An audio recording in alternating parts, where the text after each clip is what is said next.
Deus. Desde já eu agradeço, meu irmão. Gente, o David, a gente trabalhou junto ali por muito tempo, né, David? Sempre compartilhávamos ele da palavra. Obrigado, viu, meu irmão? Isso é bênção na minha vida. Atos dos Apóstolos, capítulo 9, diz assim a palavra de Deus. E Saulo, respirando ainda ameaças e mortes contra os discípulos do Senhor, dirigiu-se ao sumo sacerdote e pediu-lhe cartas para Damasco, para as sinagogas, a fim de que se encontrasse algum daquela seita, quer homens, quer mulheres, os conduzisse presos a Jerusalém. E indo no caminho, aconteceu que, chegando perto de Damasco, subitamente o cercou um resplendor de luz do céu. E caindo em terra, Saulo ouviu uma voz que lhe dizia: Saulo, Saulo, por que me persegues? E ele disse: Quem é, Senhor? E disse o Senhor: Eu sou Jesus, a quem tu persegues. Duro é para ti recalcitrar contra os aguilhões. E ele, tremendo e atônito, disse: Senhor, que queres que eu faça? E disse-lhe o Senhor: Levanta-te e entra na cidade, e lá te será dito o que te convém fazer. E os varões que iam com ele pararam espantados, ouvindo a voz, mas não vendo ninguém. E Saulo levantou-se da terra, e abrindo os olhos, ele não via ninguém. E guiando-o pela mão, o conduziram a Damasco, e esteve 3 dias sem ver, e não comeu e nem bebeu. E havia em Damasco um certo discípulo, chamado Ananias. E disse-lhe o Senhor em visão: Ananias? E ele respondeu: Eis-me aqui, Senhor. E disse o Senhor: Levanta-te e vai à rua chamada Direita. E pergunta em casa de Judas, por um homem de Tarso chamado Saulo, pois eis que ele está orando. E numa visão ele viu que entrava um homem chamado Ananias e punha sobre ele a mão, para que tornasse a ver. Mas respondeu Ananias: Senhor, de muitos ouvi acerca deste homem. Quantos males tem feito aos teus santos em Jerusalém? Aqui tem poder dos principais dos sacerdotes, para prender a todos os que invocam o teu nome. Disse, porém, o Senhor: Vai, porque este é para mim um vaso escolhido, para levar o meu nome diante dos gentios e dos reis, e dos filhos de Israel, e eu lhe mostrarei quanto deve padecer pelo meu nome. Só até aqui. Se você puder, quiser, diz um amém aí, em nome de Jesus. Pode se assentar.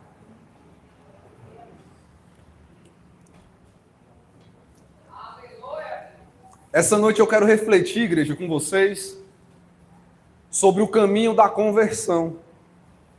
Hoje eu quero mais bater um papo com a igreja. Um papo franco, um papo bíblico, do caminho da conversão. Você é aquilo que você ainda não sabe nas mãos de Deus. Saulo, aos olhos dos homens, era um perseguidor da igreja. O capítulo 8 de Atos dos Apóstolos mostra que Saulo, ele consentiu, ele aprovou a morte do primeiro mártir da igreja, o Estevão.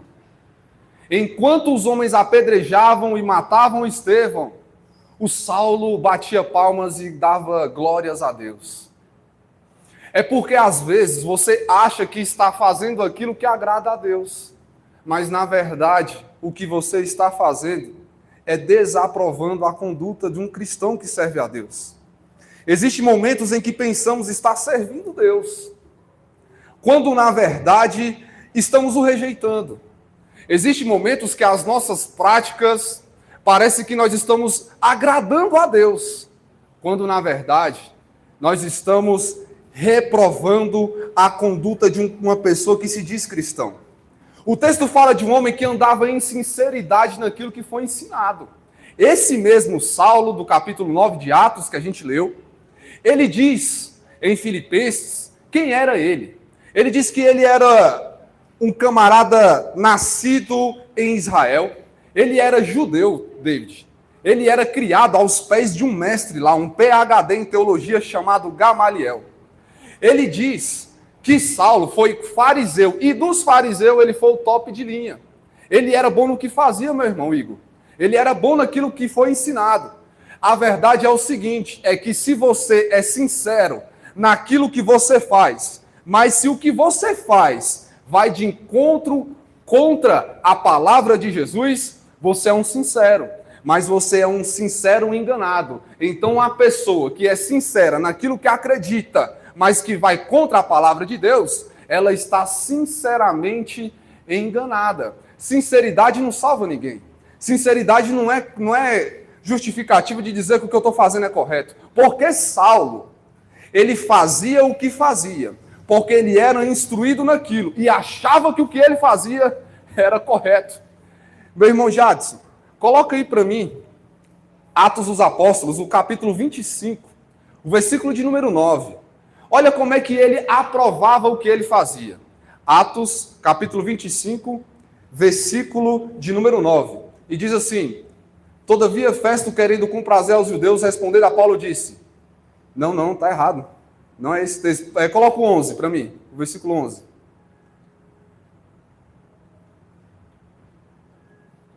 Deixa eu olhar aqui na minha Bíblia. Talvez eu coloquei errado. Atos dos Apóstolos, capítulo 25, versículo 9. Volta o 9 de novo. Todavia, Festo, querendo comparecer aos judeus, respondeu e disse: queres tu subir a Jerusalém? Não é esse. Vê se é o 26. É o testemunho dele, quando ele diz que ele perseguia os cristãos e consentia na morte deles.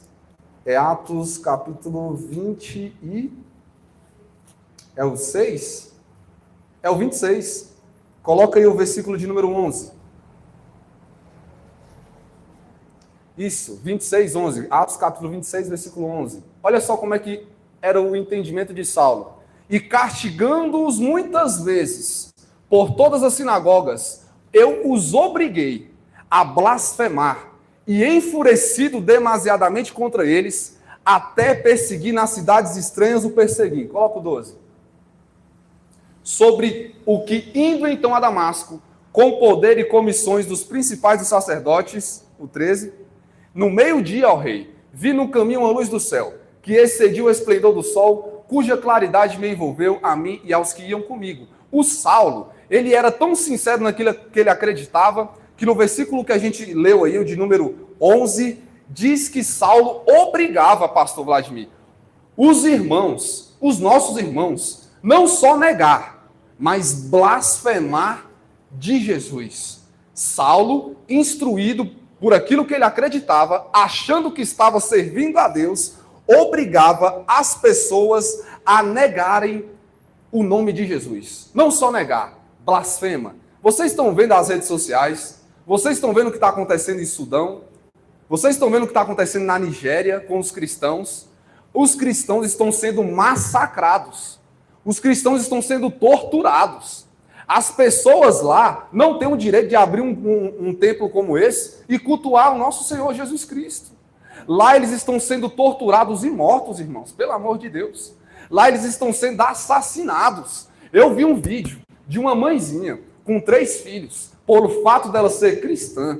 Os camaradas soldados zombando dela, fazendo dela ser humilhada, atirando para o alto, ela acuada, abraçava os seus filhos, querendo proteger os 3, crianças de 5 anos, 4, 6 aninhos de idade, e os soldados com muito ódio no coração, acreditando que aquilo que eles fazem é certo. Era o Saulo.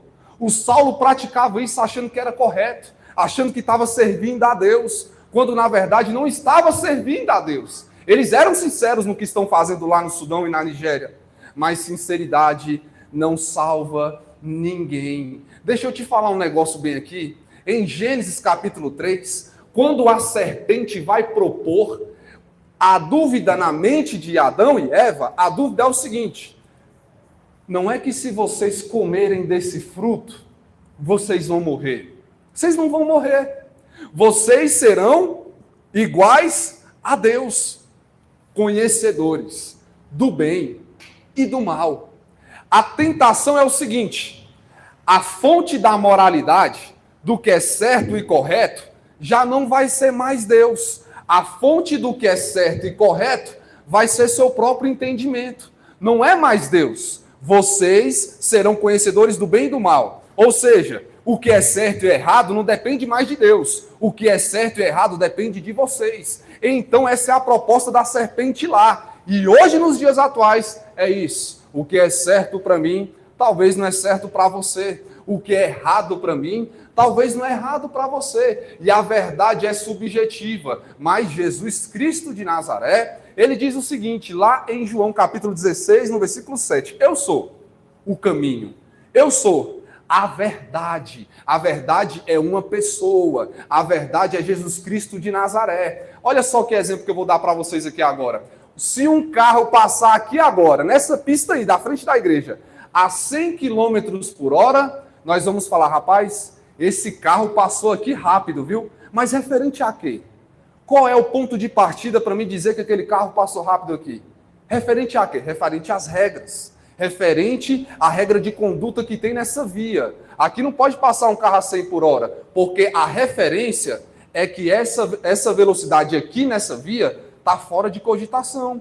Então, qual é a ponto de partida de eu dizer que alguém está certo ou que alguém está errado? É subjetivo ou é referente à palavra de Deus? A verdade não é subjetiva. A proposta no Éden foi essa, que a verdade e a mentira, ela é subjetiva. Mas aqui na Assembleia de Deus, na ADEG 33 do Setor Leste, a verdade tem um dono. E a verdade é Jesus. O que eu falo aqui e o que você professa lá fora não pode sobrepor a verdade de Jesus. Porque tem muita coisa que eu acho que eu não queria que fosse verdade, mas é verdade. Por exemplo, eu tenho que amar aquele que me faz mal. Eu tenho que bendizer aqueles que me maldizem. Olha só que verdade dura. Olha só que verdade difícil. Porque a minha natureza não quer perdoar. A minha natureza não quer falar bem de quem fala bem, de quem fala mal de mim. A minha natureza ela é vingativa. A minha natureza ela quer que o que me fez mal sofra agravos. Mas a verdade não é minha.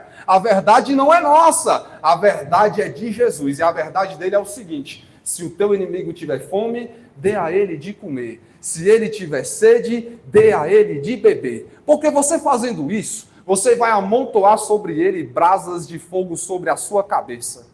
Não se deixe ser vencido pelo mal, mas vençam o mal com o bem. Essa verdade não é subjetiva, essa verdade é coletiva. Porque ser cristão é se submeter ao crivo da palavra, abaixar a cabeça e ser humilde e fiel a Deus. Saulo fazia isso. Ele era fiel naquilo que acreditava. E o texto que nós lemos, Atos capítulo 9, no versículo 1, diz o seguinte, que Saulo respirava ainda ameaças e mortes contra os discípulos do Senhor. O ato de respirar é a minha natureza. Se eu te perguntar aqui agora, quantas vezes você respirou hoje? Você nem sabe, porque é natural. Eu faço sem fazer força. Se eu não tiver nenhum problema de saúde, eu respiro e nem percebo, meu irmão Igor. A gente respira e nem percebe. O ato de respirar é a minha natureza. A natureza de Saulo é essa. É ameaça, é morte, é perseguição contra os discípulos do Senhor. E às vezes achamos estar servindo a Deus, mas estamos o negando, indo contra o que a palavra nos diz, fazendo de Deus ser subjetivo. Às vezes pensamos estar servindo a Deus. Você quer ver um exemplo? Coloca esse texto aí. Esse é um exemplo que acontece, Provérbios, capítulo de número 24, o versículo de número 17. Olha só o que diz esse texto. Quando caiu o teu inimigo, sabe aquele lá que te fez mal no passado, que te difamou, aquela pessoa que te prejudicou, a apunhalada foi tão grande que o laço de amizade foi quebrado, porque não dá para ter comunhão. Dá para ter paz. Seguir a paz com todos. Comunhão é diferente. Comunhão a gente tem com os crentes. Comunhão nós temos com os irmãos. Mas com aquele que pratica impiedade, nós devemos ter a paz. Seguir a paz com todos. e a santificação. Não é isso que o texto diz? Temos que ter a paz, a comunhão não. Mas olha só o que diz. Quando caiu o teu inimigo, aquela pessoa que fez mal a Patrícia, aquela pessoa que prejudicou o David, aquela pessoa que te difamou, que te fez tanto mal, aí ele caiu. Aí agora ele está passando por uma dificuldade. Olha o que está dizendo. Não te alegres. Não se alegra com isso. Não fica feliz com isso. E tem uns que servem a Deus, pastor, que ainda querem justificar e dizer, é Deus fazendo justiça. É Deus tocando lá, porque tocou em mim, tocou no ungido de Deus. A gente aprendeu isso, linda, ali na escola dominical hoje, não foi? Tocou aqui no ungido, aí lá, caiu. Ainda vem contar testemunho e vem dizer que Deus está fazendo justiça. Mas está dizendo, quando caiu o teu inimigo, meu Deus do céu, está na Bíblia, gente. Não é eu que estou inventando nada. Quando caiu o teu inimigo, não te alegres com isso. Não te alegra. Nem quando ele tropeçar. Caiu, olha lá. Caiu. Não te alegres com isso. Não se alegre com isso. Nem regozije o teu coração. Por que eu não posso fazer isso? Para que o Senhor, o justo juiz, o verdadeiro juiz, para que o Senhor isso não veja e seja maus aos seus olhos e desvie dele a sua ira. Então, como é que eu devo ser? Como é que o servo do Senhor deve ser? O caráter do que serve a Deus e o conhece é os atributos de Deus. E um dos atributos de Deus comunicáveis com a gente é misericórdia. É ser misericordioso. É ter misericórdia. Coloca aí pra gente aí, meu irmão, pra gente ver no texto. Coloca 2 Samuel, capítulo de número 1, versículo de número 11. Aqui, linda ali, foi o que você falou hoje pela manhã. Então apanhou Davi as suas vestes e as rasgou, como também todos os homens que estavam com ele. Davi não se alegrou. O que está acontecendo nesse texto? É que chegou um camarada com informação muito boa. A informação dele é o seguinte, ô Davi, deixa eu te falar um negócio aqui. O teu inimigo, o que te perseguia, o que tentou te matar, o que lançou a lança sobre você e a mão de Deus te desviou, aquele camarada que queria te perseguir o tempo todo, que você teve que fugir, Davi, ele morreu. Deus fez justiça, Davi. Davi não fez ação de graças. Davi não teve sorriso no rosto. Davi, na verdade, rasgou suas vestes, como também todos os homens. Porque a gente aprende aqui que não paga o mal com o mal. A gente aprende aqui que paga o mal com o bem. A gente aprende aqui com Jesus que quem nos justifica é Deus. Quem nos justifica é Jesus. E essa é uma das obras mais difíceis de fazer. Porque eu não consigo. Ninguém aqui consegue, de si mesmo, fazer isso. Se não for aquela pessoa bendita que Jesus Cristo profetizou sobre ele, chamado Espírito Santo de Deus, a gente não vai conseguir amar ninguém. A gente vai conseguir só amar o filho, o cônjuge, olha lá, né? Tem uns que estão por obrigação, mas se não for o Espírito Santo de Deus, a gente não vai ser imitadores, servos, fiéis do nosso Senhor Jesus Cristo. Então tem pessoas que estão servindo a Deus, achando até na sinceridade, gente. Saulo era sincero no que fazia. O espírita é sincero no que faz. O camarada da Umbanda também é sincero no que faz.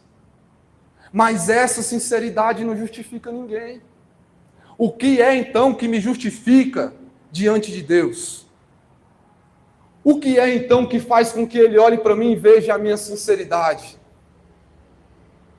O que é, meu Deus do céu? Vamos ver o que a Bíblia diz. Saulo está indo no caminho para Damasco, no verso 2 do capítulo 9. Só que acontece que quando ele está indo no caminho, subitamente, o cercou um resplendor de luz do céu. Jesus Cristo faz isso. Ele nos cerca Quando ele tem algo com alguém, ele vai fechando, ele vai te pegando, ele vai te amassando e te cercando, mas ele não te cerca em trevas, ele te cerca na luz. E a luz é o seguinte, ela tudo manifesta. A luz, ela bota e para todos ver, o seu coração é quebrado. Parece que a pregação está falando de você, mas não é não. É a luz do Evangelho que está entrando e botando luz aonde tem trevas, iluminando o entendimento. E cercar é limitar, cercar é depender de alguém para mim poder sair. Se eu estou cercado, eu não tenho mais domínio próprio sobre minhas vontades. Se eu estou cercado, eu já não faço mais o que quero. Se eu estou cercado, eu já não vou mais aonde eu quero. Eu já tive cercado por um tempo pelas mãos do homem. E cercado é difícil, viu? Cercado dentro de uma cela. Cercado em um lugar que você tem hora para sair, hora para comer, hora para beber e hora para ver os seus parentes. Cercado é limitado. Cercado não tem mais condição de fazer o que quer. E quem cercou ele foi o homem chamado Jesus Cristo de Nazaré.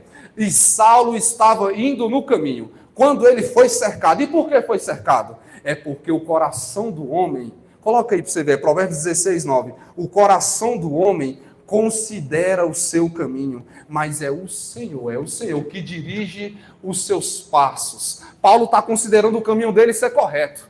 Paulo está considerando que o que ele faz é certo. Às vezes a gente está desse jeito, o que eu faço está certo, Estela. O que eu faço está correto.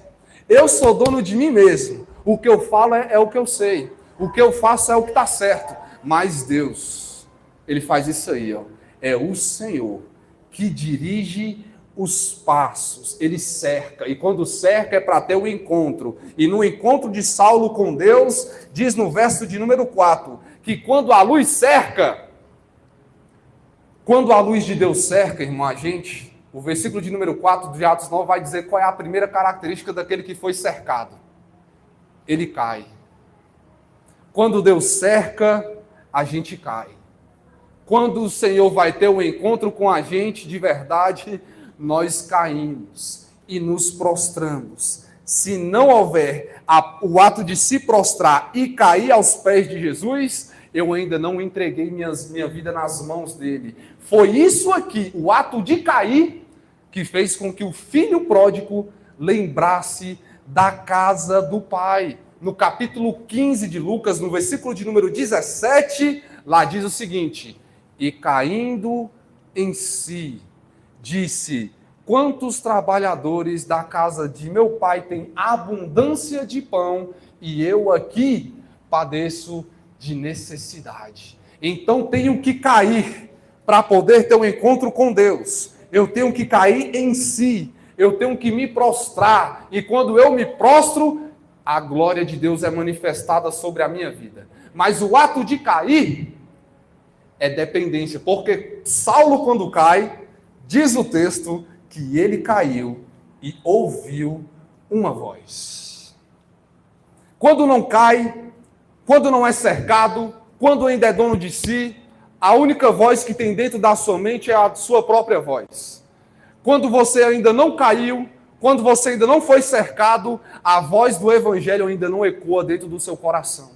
A voz do Espírito de Deus parece que é muito barulho. É por isso que Jesus diz, na carta de Jesus, à igreja de Laodiceia, é lá mesmo, a igreja de Laodiceia, ele diz: eis que estou à porta e bato.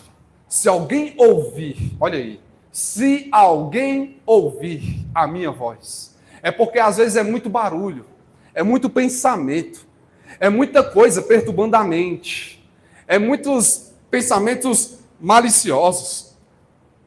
A casa está com muito barulho, você já viu isso? Quando alguém vai na casa de alguém e chama: ô fulano, ô fulano, e fulano não ouve. Rapaz, eu te chamei lá na tua casa.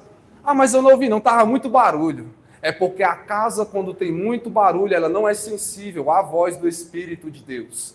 As mortes que Saulo consentia não ecoavam dentro da sua mente. Às vezes que ele prendia e metia os cristãos em prisões em Jerusalém, não entrava na sua mente. Foi necessário cair, foi necessário ser cercado, para poder ouvir a voz de Deus. E quando a voz de Deus, irmão, ela fala conosco, é algo diferente, é algo maravilhoso. Porque a palavra de Deus, diz lá em Hebreus, não é isso? Capítulo 4, no versículo de número 12, diz que ela é o seguinte, olha aí, eu já está afiado, porque a palavra de Deus, ela é viva e ela é eficaz. Ela é mais penetrante do que qualquer espada de dois gumes. Ela penetra entre até a divisão da alma e do espírito, das juntas e medulas. Essa palavra, ela é apta para discernir os pensamentos e as intenções do coração. Então, quando é a palavra de Deus que entra no coração de uma pessoa, meu querido, aí fica igual Saulo. Aí Saulo, quando cai, o brabo, o bichão, o violento, o sanguíneo, o nervoso, aí ele cai e diz, quem é, Senhor? Quem é, Senhor? E Jesus diz, eu sou Jesus a quem tu persegues. Dura coisa, Saulo, é para você recalcitrar contra os aguilhões. A ideia aqui é de um fazendeiro que está pegando um boi e tentando colocar ele para um local. E a forma de guiar o boi é aqui, ó, é na espetada, é no aguilhão. O boi quer ir para cá e o agricultor vai e dá uma espetada para ele ir para lá. Os aguilhões é Jesus Cristo de Nazaré, tocando em nós, para que nós possamos ouvir a sua voz e entrar debaixo da vontade de Deus. Saulo, ele está saindo de Jerusalém e indo para Damasco. O nome da palavra, o significado dessa palavra Damasco é cidade de águas. É cidade de águas. Ele está saindo de Jerusalém, indo para Damasco, na intenção de prender e matar. Mas no caminho aparece o servo, aquele da orelha furada, sabe o servo da orelha furada? É Jesus Cristo de Nazaré. Aparece para Saulo no meio deste caminho e diz, Saulo, Saulo, por que tu me persegues? Dura coisa, é difícil, e contra a vontade de Jesus. Todo aquele que é chamado, que tem a promessa, que vai contra a vontade de Jesus, irmão, o negócio é feio para nós. Quem sabe que é chamado aqui do dado? Levanta sua mãe, só para ver quem sabe que é chamado aqui. Me ajuda aí. Você sabe que você foi chamado? Você sabe? Quem sabe? Ninguém sabe. Você sabe? Tu sabe, Estela? Eu sei que fui chamado. Eu sei que fui chamado. Porque de onde ele me tirou, aonde ele me colocou, eu sei que fui chamado. E quando nós, pastor, tomamos a decisão de fazer o que a gente quer, irmão, o negócio é duro para o nosso lado. Parece que é diferente para quem está do lado de lá. Parece que com nós o negócio estreita mais, o negócio fecha mais, o negócio é mais duro. E Jesus está falando, Saulo, é duro para você, Saulo, e contra a minha vontade. Mas faz o seguinte, levanta-te, entra na cidade, e lá eu vou falar um negócio para você. Você está indo para aprender, Saulo. Você está indo para matar. Mas você vai sair de lá um novo homem dessa cidade. Entra lá. E os varões que iam com ele, o verso 7 diz, pararam espantados, ouviu a voz, mas não via ninguém. É desse jeito quando você tem um encontro com Deus. Os amigos, os parceiros, as amigas, aqueles que estão do nosso lado, até ouvem, mas não vê nada. Até escutam, mas não entendem. Eles até ouvem a mesma mensagem, a pregação é a mesma. A palavra é a mesma, mas o Espírito Santo revela para você o que não revelou para os outros. É porque você foi chamado, Saulo. Para você é um negócio diferente. E fé é isso. A fé é o firme fundamento das coisas. Diga aí, Jades, diga. E o que mais? É isso. É o firme fundamento das coisas que não se vê. Eu não estou vendo. Mas o Espírito Santo já botou em mim a fé. Saulo ouviu a voz, mas não via. Olha só a continuação do texto, o versículo de número 8. E Saulo, levantando-se da terra e abrindo os olhos, não via ninguém. Olha só que incrível. Ele perdeu a visão física, mas abriu as visões espirituais. Quando Jesus chega na vida de um pecador, é esse. Primeiro, rendição. Eu me ajoelho, eu me prostro. É o que aconteceu com Pedro, não foi? Na pesca milagrosa. Quando Pedro vai fazer a pesca milagrosa, em Lucas capítulo 5, que ele vem com o barco para a margem ele só faz isso aqui, ó, ele se prostra, ele se ajoelha e diz: afasta-se de mim, porque eu sou um homem pecador, eu não mereço, eu não sou digno. E quem aqui dos que estão pode bater no peito e falar: eu sou digno, eu mereço, eu sou bom? Paulo, esse mesmo aqui, ele escreve na segunda carta dele aos Coríntios, no capítulo 4, no versículo 7, Gabriel, aquele texto de hoje mais cedo, ele diz o seguinte: temos, porém, esse tesouro em vasos de barro. Olha os vasos aqui, ó. Só tem vaso, mas é de barro. Esse tesouro, o contexto, ele está falando da pregação, de ter Jesus, Igor, de ter Cristo na nossa vida, é em vaso, mas é vaso de barro, para que a excelência do poder seja de Deus e não de nós. O vaso de barro, ele não tem valor, ele não traz tanta beleza, ele não é como de cerâmica, ele não é como de ouro e nem de prata, ele é de barro.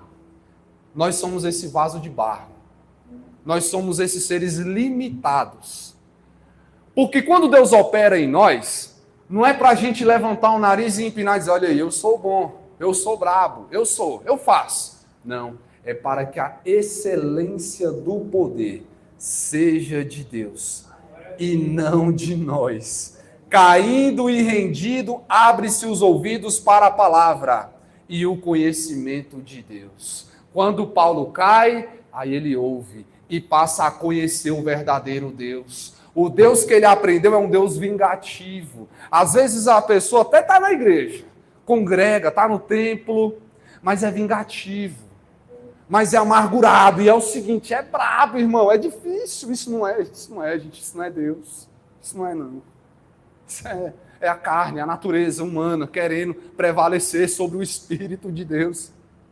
Então, qual é o segredo? O que eu tenho que fazer, meu Deus? Eu tenho que fazer igual o Saulo fez, me ajoelhar e me render à obediência da palavra de Deus. E o resultado da obediência à palavra é o que está em Provérbios 16, 20. O que atenta, o que dá atenção para a palavra prudentemente, achará o bem. O que atenta prudentemente para a palavra, achará o bem. E o que confia no Senhor será bem-aventurado. O problema é que se eu não atento para essa palavra, minha irmã Lourdes, eu não vou ter firmeza. Eu vou ser falho, eu vou ser fraco. Linda ali, se eu não me atentar para essa palavra, daqui a pouco eu estou te maltratando, daqui a pouco eu estou maltratando minha esposa, daqui a pouco eu estou maltratando meus filhos.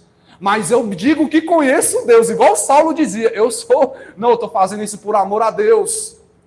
Quando eu estou, na verdade, negando e rejeitando a Deus.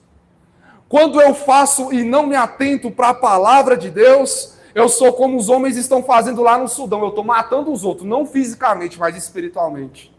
Lá no meu trabalho, eu não dou testemunho de cristão. As pessoas olham para mim e dizem: ai, mas tu é crente? Sou. E tu prega? Prego. Mas desse jeito? Porque Deus é comigo, meu irmão. E tá achando o quê? Meu Deus, você é cristão mesmo? Sou. Olha aí, que maravilha. Afastamos as pessoas de Deus quando pensamos que conhecemos a Deus e o negamos pelas nossas próprias práticas. Saulo achava que o conhecia, Saulo achava que era convertido, mas ele o negava. Paulo teve um encontro com o verdadeiro Deus, ao ponto de aprender a sofrer injustamente. Quando Deus diz para Ananias: vai lá, Ananias, porque ele é vaso para mim, e eu vou mostrar para ele o quanto ele deve sofrer, padecer, ser humilhado pelo meu nome. Eu vou mostrar para ele que ele vai sofrer, o que ele está fazendo, ele vai padecer. Hoje ele aprova isso, mas amanhã é ele que vai estar naquele lugar. Deus faz isso. Deus pega a gente, nos tira da posição de autoritário e nos coloca na posição de servo. Quantas vezes, irmãos, sejamos sinceros, aqui só temos pessoas humanas. Aqui ninguém ainda está num corpo incorruptível. Eu já cometi erros assim, de me achar às vezes melhor do que alguém, de me achar superior a alguém, pelo fato de estar aqui dentro da igreja, pelo fato de ler a Bíblia e decorar versículo, irmão. A soberba quer entrar e invadir o coração. Se a gente não vigiar, a gente é assim, e fala mal mesmo, e humilha. Mas aí vem Jesus e diz, espera aí que eu vou te mostrar um negócio, que você vai sofrer. Você vai aprender a padecer pelo meu nome. Por que eu tenho que sofrer? É porque você tem que imitar Jesus. Quando ele era um insultado, ele não insultava. Quando ele era humilhado, ele não humilhava. Antes, ele se entregava ao justo juiz, que julga tudo justamente. Eu acho incrível isso, essa humildade, meu Deus. Que Deus coloque em nós essa humildade. Porque eu não tenho poder, você não tem poder. E olha só o resultado do que é sofrer injustamente. Coloca, Jades. Segunda carta de Paulo aos Coríntios, capítulo 11, o verso de número 24. Eu estou finalizando, igreja. 11, 24. Recebi dos judeus. Aí é Paulo dando testemunho para a igreja de Corinto. Gente, eu recebi dos judeus 5 quarentenas de açoite menos 1. Continua. 3 vezes eu fui açoitado com varas. 1 vez eu fui só apedrejado. 3 vezes eu sofri um naufrágio. 1 noite e um dia eu passei foi no abismo. Continua. Em viagens, muitas vezes, em perigos de rios, em perigos de salteadores, em perigos dos da minha nação. Os das minha nação eu estava em perigo dos gentios, em perigo na cidade, em perigo no deserto, em perigo no mar, em perigo entre os falsos irmãos, em trabalhos e fadigas, em vigílias, muitas vezes em fome e sede, em jejum, muitas vezes em frio e nudez. Agora joga aí o verso 30 para finalizar. Se convém me gloriar, eu gloriar-me-ei no que diz respeito à minha fraqueza. Se eu tiver que me gloriar em algo, não é porque eu estou sofrendo injustamente, não. A minha glória tem que ser na minha fraqueza. Eu sou fraco e limitado, eu sou um vaso de barro. Mas o bom de ser vaso de barro é que se cair, o oleiro pega e faz de novo. E quebra e refaz. E quebra e refaz. O nosso Deus não é o Deus da segunda chance. Não é o Deus da terceira chance. Deus nosso é o Deus de muitas oportunidades. Ele é um Deus longânimo. Ele é um Deus pacífico. Ele é um Deus misericordioso. Se alguém aqui não merecia estar entre vocês, esse alguém é eu. Se tem alguém que não era digno de estar vivo aqui, esse alguém é eu. Eu sou falho, pecador e preciso da graça de Deus. Eu tenho que ter na minha mente as características da humildade, que é o que está na mesma carta aí, Jadson. Volta só um capítulo 10, volta no verso de número 17. Eu tenho que ter essa característica em mim, Jesus. Me ajuda a ser desse jeito. Aquele, porém, que se glorie, glorie-se no Senhor. Bota o 18. Porque não é aprovado quem a si mesmo se louva, mas sim aquele a quem o Senhor olha e diz, ali é crente, nascido de novo, porque o meu Espírito Santo o ensinou a ser humilde e a padecer afrontas injustamente. É o caminho da conversão, o caminho para Damasco, é o caminho da regeneração. É o caminho de, eu acho que eu conheço, mas no meio do trajeto Deus te pega, Deus me pega e fala, você ainda não me conhece, cara. Você ainda não sabe o que é eu. E às vezes pelo fato de decorar alguns textos, alguns versículos, aí esse sentimento vem em nós e diz, eu o conheço. Aquele que diz que o conhece e não ama o seu irmão, é mentiroso.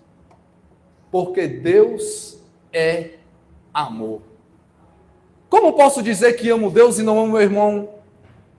Como eu posso dizer que eu amo Deus a quem eu nunca vi e não amo meu irmão a quem eu vejo? O nome disso é enganar-se a si mesmo com falsos discursos. Ensaiamos para cantar no domingo, mas na segunda aquela pessoa que te fez mal vai estar lá. E você vai ter que honrar e abraçar e cuidar. É o caminho para o céu. Aquele que quer vir após mim, negue-se a si mesmo, tome a sua cruz e siga-me. Porque qualquer que achar a sua vida, perdê-la-á. E o que perder a sua vida por amor de mim, achá-la-á. Perder a vida é abrir mão do meu direito humano para ter louvor e justiça de Deus.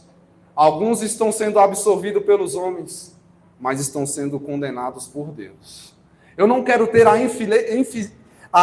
infelicidade de chegar no grande dia e eu ver aquele homem com o cabelo branco, com os olhos de fogo, olhar para ele e ele olhar para mim e me falar: rapaz, eu não te conheço. Eu não te conheço. Mas, Senhor, eu estava na 33, eu não faltava culto. Eu até dava escola bíblica dominical, eu pregava, cantava. Lembra não, Jesus? Eu profetizava lá. Eu até expulsei uns demônios uma vez. Eu até operei maravilha no teu nome, Jesus. Eu era crente. Eu dava o dízimo. E ele vai olhar e vai dizer: rapaz, tudo bem. Tu fez isso tudo no meu nome. Mas eu não te conheço. Cara. O meu nome faz tudo isso. E então precisamos ter isso. O caminho para Damasco é o caminho para a conversão. Gente, se eu errar com algum de vocês, vocês têm liberdade para me corrigir, porque fazendo isso, vocês estão me ajudando a ir para o céu. Vocês estão me ajudando a ser uma pessoa melhor. Amém? Eu espero que essa palavra tenha falado com a igreja essa noite. Foi mais um bate-papo, uma reflexão, para a gente entender o que é de fato, né? Se de fato conhecemos, mas eu sou sincero. Mas sinceridade não salva ninguém. Um sincero no erro, ele está sinceramente enganado. Um sincero que pratica o que Jesus não praticou, infelizmente, ele está sinceramente, mas enganado. Amém? Eu agradeço essa oportunidade e que as palmas louvem e engrandeçam o nome de Jesus.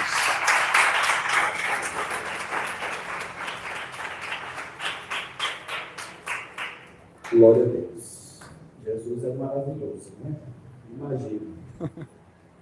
Salvou Saulo,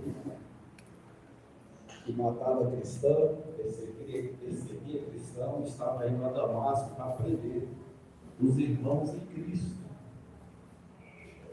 Se Jesus salvou Saulo, né? Imagine a mim, imagine você. Mas nós sabemos que para ser salvo é preciso reconhecer Jesus como único e suficiente Salvador. E esse mesmo Paulo nos revela na carta aos Efésios, no capítulo 2, o versículo de número 8. Que revelação maravilhosa, né? Ele começa dizendo: porque pela graça sois salvos. O que é graça? Não é favor imerecido?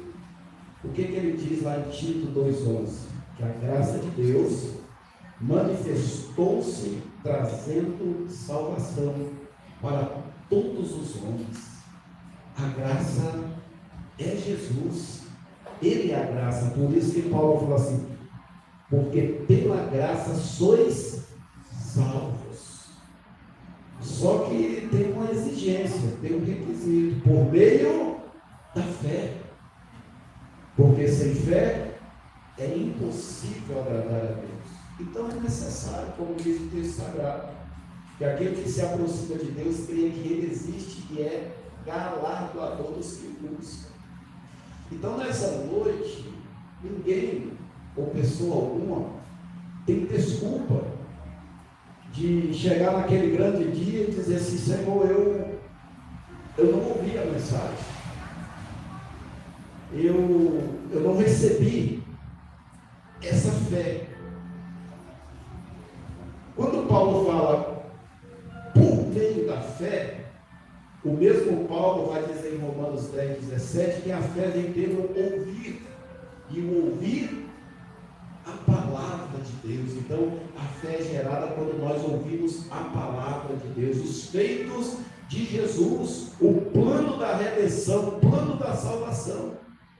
Então, é uma revelação maravilhosa, porque pela graça sois salvos por meio da fé. E isso não vem de vós, é dom de Deus.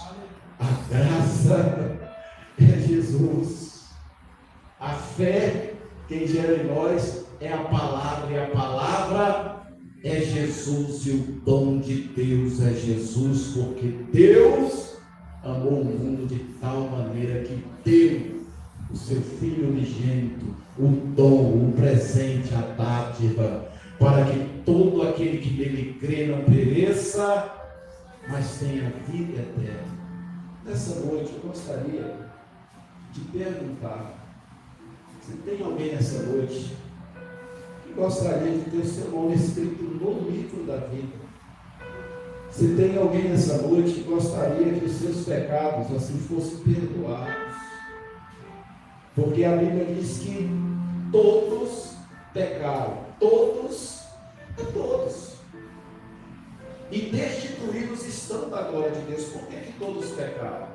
Porque o texto vai dizer que por um homem entrou o pecado no mundo, a saber, Adão. E pelo pecado veio a morte, e assim a morte passou para todos. Mas Deus enviou Jesus, o seu Filho, para que nós saíssemos dos passos do primeiro Adão e seguíssemos os passos de Cristo. Os passos do primeiro Adão nos levam para a morte, mas os passos do segundo Adão, esse celestial, nos conduz à vida. Então tem alguém nessa noite que está assim, meu Deus do céu, eu estou sem destino, se eu morrer agora eu não sei nem para onde eu vou. Ou sei para onde vou, eu sei para onde vou. Alguns sabem, né? Se está na presença de Deus, como diz o texto sagrado, que o caminho do sábio é para cima, para desviar do inferno que está embaixo. Então, quem está na presença de Deus sabe que se for acometido pela morte nesse exato momento, vai subir. Já vai, né? Para a presença de Deus. A alma, o espírito, consciente, vivo, de sol, regozijante de alegria. E o pó vai voltar ao pó. O corpo vai ser sepultado e vai entrar em decomposição. Mas aquele que não está em comunhão com Deus, que, como foi dito aqui, né, Paulo achava que estava em comunhão com Deus, que estava fazendo até mesmo a obra de Deus, mas na verdade ele estava fazendo a obra do diabo, a obra da carne. Então, se ele morre antes dessa conversão, para onde que Paulo ia, gente? Para o lugar onde Jesus falou várias vezes, né? O inferno, que não foi preparado para o homem, mas foi preparado para Satanás e seus anjos. Mas o homem, por não dar ouvido à voz de Deus, por não reconhecer Jesus como o único e suficiente Salvador, tendo morte física, vai para esse lugar, aguardar o juízo final, quando de lá será lançado no lugar que a Bíblia diz com clareza, que é o lago de fogo e enxofre. E diz a Bíblia que lá haverá pranto e ranger de dentes por toda a eternidade, ou seja, para sempre. E esse não é o destino que Deus propôs para a humanidade, porque o desejo do coração de Deus é salvar todos os homens, todas as pessoas. Mas para isso tem que atender a mensagem de salvação, que é o Evangelho que foi pregado aqui nessa noite. Então, se tem alguém nessa noite que nunca confessou Jesus, né? Quem sabe, né? Eu nunca confessei Jesus como meu Salvador, né? Quem sabe, né? Crianças, né? Que às vezes nunca fez a sua profissão de fé, precisa de fazer. Ou um adolescente, ou um jovem, ou até mesmo um adulto, que, meu Deus, eu achei que eu estava salvo, né? Mas se você ainda nunca fez a sua profissão de fé, que está registrado na Bíblia, que diz a saber se com a tua boca confessares o Senhor Jesus e em teu coração creres que Deus o ressuscitou dos mortos, será salvo. Porque com o coração se crê para a justiça e com a boca se confessa para a salvação. Então, se tem alguém nessa noite que nunca confessou Jesus como seu Salvador, eis aí a oportunidade. Olha aí a oportunidade na terra. Tem alguém que quer, meu Deus, eu não quero ir para o trono, eu já estou sofrendo nessa terra. Já passo por um bocado de problema. Às vezes eu tenho uma alegria, às vezes eu tenho uma felicidade, né? Mas daqui a pouco vem a tristeza, vem a angústia. Oh meu Deus, aí eu vou correr, eu vou para um lugar que não haverá felicidade, só haverá tormento, não é para lá que eu quero ir. Então decida nessa noite.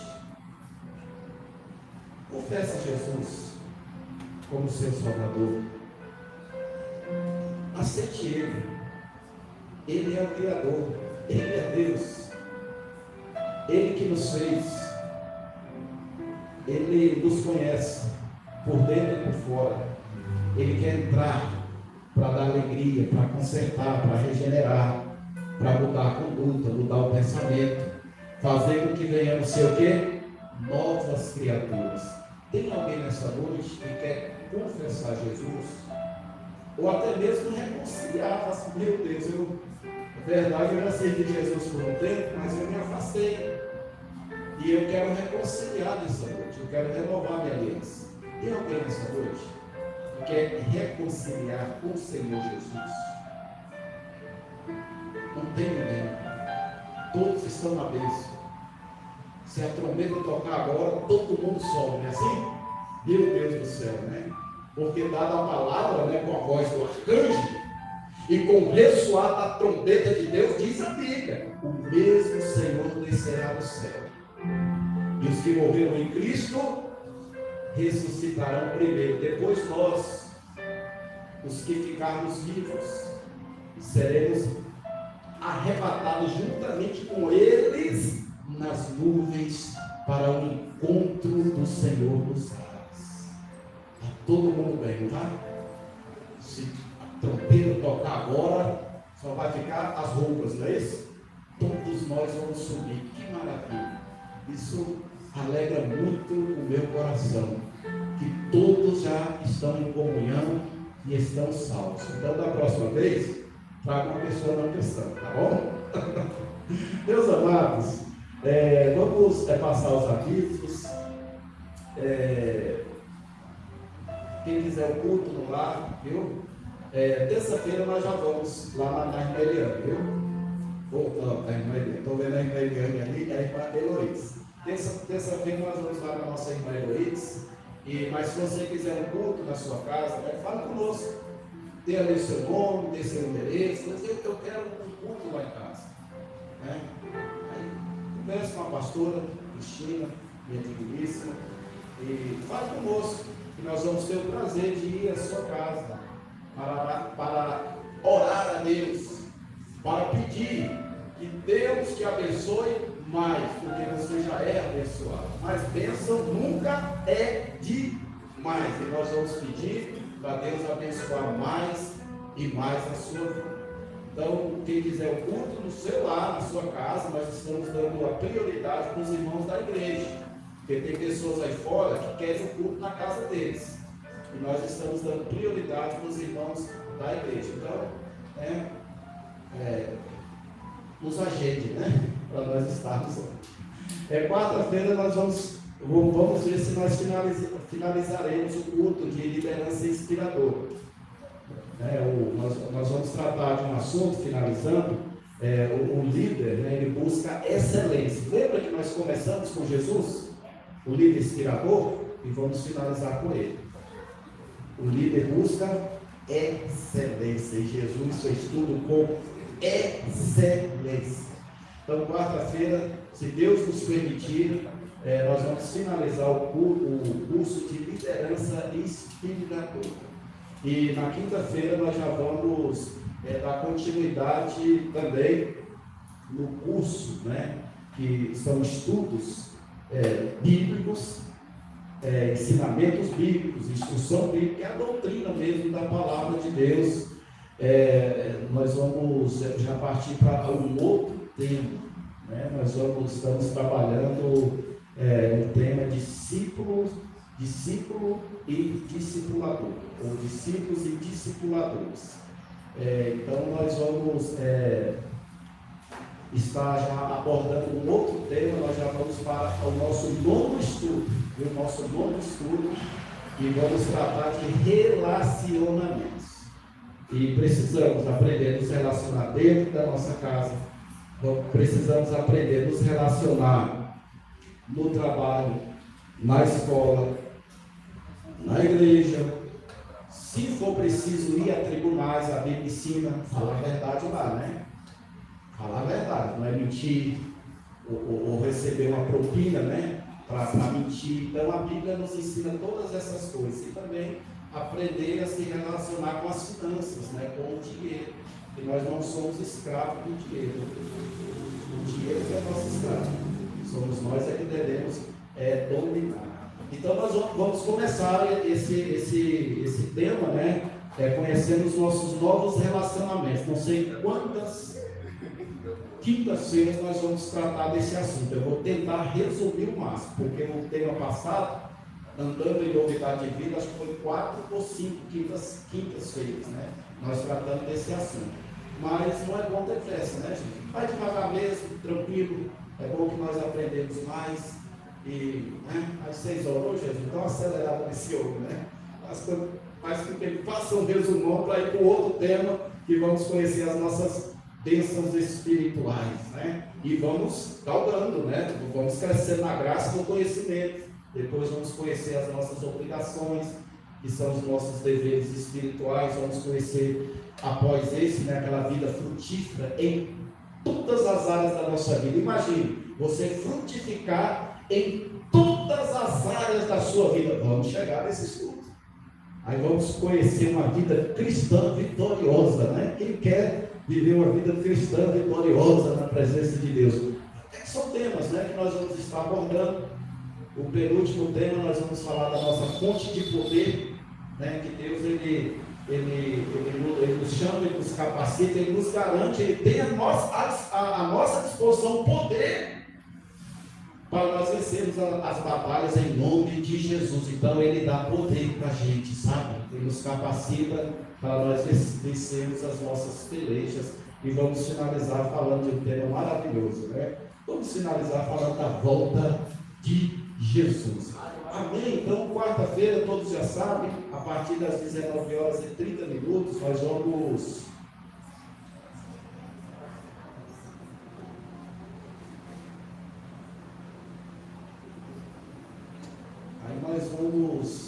já somos sabedores que às 19 horas e 30, tanto na quarta como na quinta, estamos de joelho orando, até às 20 horas, porque 20 horas nós vamos começar o culto, o trabalho, né? O ensino, o estudo da palavra de Deus.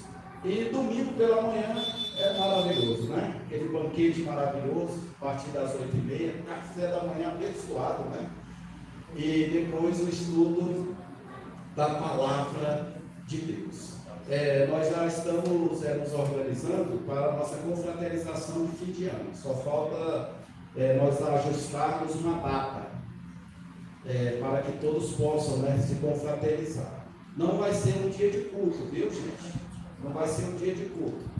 Nós vamos ver se nós podemos fazer ele ou no sábado à noite ou numa sexta à noite. Não vai ser um dia de culto, né? Vai ser uma confraternização, então vamos nos alegrar na presença de Deus. Então nós vamos estar nos organizando, viu? Depois nós vamos aí já ter as pessoas, né, que vai participar dessa organização. Não sei se vão fazer um grupo ou se vão conversar, né, com cada um. Certo é que cada um traz seu prato, não é assim? Cada um traz um prato e no mais a igreja entra com, né, com uma quantidade maior. Mas é bom, né? Isso eu tenho visto que dessa forma as pessoas ficam mais felizes, né? Porque, meu Deus do céu, aí faz ali com amor e chega assim, isso aí com a graça de Deus, né? Com a graça de Deus, isso aí foi eu que fiz, né? A pessoa se sente útil, né? É algo assim tremendo, é algo assim maravilhoso. Eu tenho visto que a igreja gosta dessas festividades, né? Mas podendo fazer alguma coisa, contribuir, né, para a confraternização. Então, já estou anunciando para a igreja, nós ainda estamos no mês de novembro, hoje são 16, é isso? 16 de novembro? Então, vai ser mais ali para o final, ali, 28, tá que dia? Olha, já tem um dia, sábado, né? Tem a questão dos irmãos que trabalham dia 5, é noite, né? O Igor mesmo ele trabalha noite sim, noite não. O Lucas também, né? Tem essa questão. E eu gostaria assim que a igreja toda, né? Assim, todo um dia assim, que toda a igreja pudesse estar junto nessa confraternização. Vamos ver direitinho, né? A data 28, vamos ver direitinho a escala, né? 27? Dia 27 lá no sábado, 20 ou 27. Nós vamos.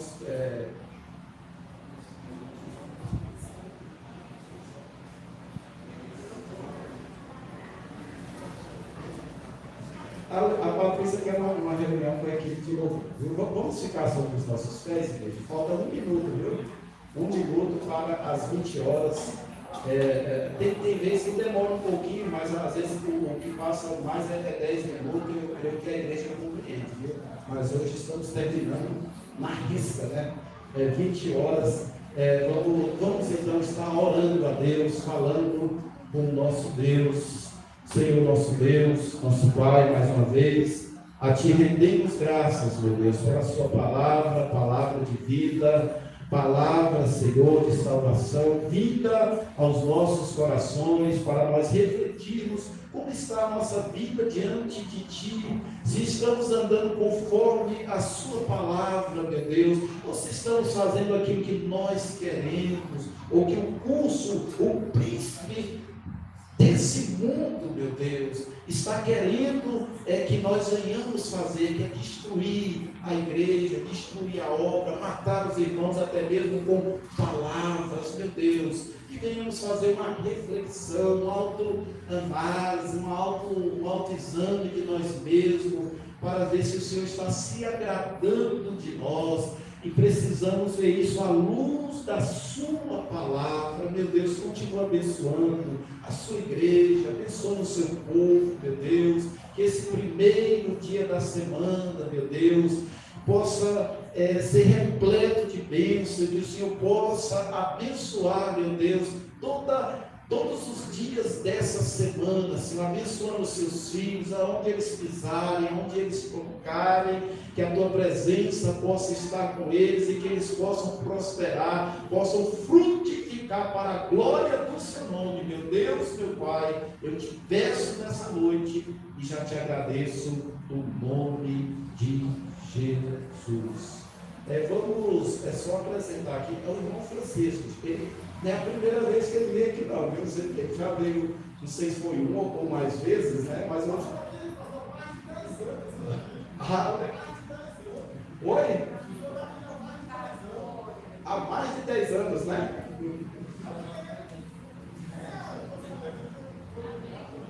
Aleluia!